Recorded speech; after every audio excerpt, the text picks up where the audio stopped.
Do you know about Edward Morderick, the epigrapher material? అంటే fertilization టైంలో కొన్ని abnormalities వల్ల ఇలా జరుగుతుందన్నమాట. అంటే మనకు తెలుసు ట్విన్స్ డిఫరెంట్ టైప్స్ ఉంటారు. Identical, unidentical and third conjoint twins ఉంది. కంజాయింట్ అంటే ఎవరైనా రెండు పార్ట్స్ అటాచ్ అయ్యి పుడతారు, ఒకే పార్ట్ షేర్ చేసుకొని పుడతారు అన్నమాట. అంటే మనకి బ్రదర్స్ సినిమాలో చూసినట్టు.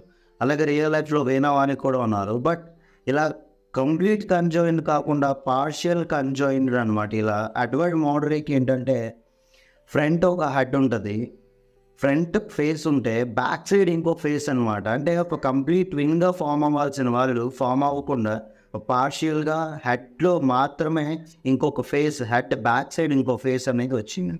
ఈయన ఫ్రీక్వెంట్గా రిపీటెడ్గా డాక్టర్స్ని బెగ్ చేశాడు, ఫేస్ రిమూవ్ చేసేయండి ఎలా అయినా సరే. డాక్టర్స్ ఏమో ఇంపాసిబుల్ అని చెప్పారనమాట.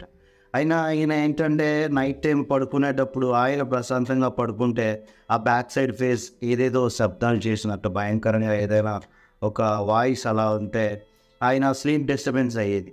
అలాగే ఆయన నవ్వుతే బ్యాక్ ఫేస్ ఏడవడం, బ్యాక్ ఫేస్ ఏడిస్తే ఆయన నవ్వడం, ఇలాంటి ఒక డిఫరెంట్ సౌండ్స్ చేయడం వల్ల ఆయనకి చాలా డిస్టర్బెన్స్ వచ్చింది. ఆయన 23 yearsలో ఆయన ఈ బాధని భరించలేక చనిపోయాడు, సూసైడ్ చేసుకొని చనిపోయాడు అనమాట. అసలు ఐడెంటికల్ ట్విన్స్, అన్ఐడెంటికల్ ట్విన్స్, కంజాయినెంట్ ట్విన్స్, ఇలా ట్విన్స్ అనేది ఎలా పుడతారు? ఎడ్వర్డ్ మోడరిక్ని ఈవిల్ ట్విన్ అంటారు. ఈవిల్ ట్విన్ అంటే ఇలా కంప్లీట్గా ట్విన్నింగ్ ఫార్మేషన్ అవ్వకుండా చాలా హాఫ్ పార్ట్ జైగోట్లో వచ్చే అబ్నార్మాలిటీస్ వల్ల ఇలా జరుగుతుందన్నమాట.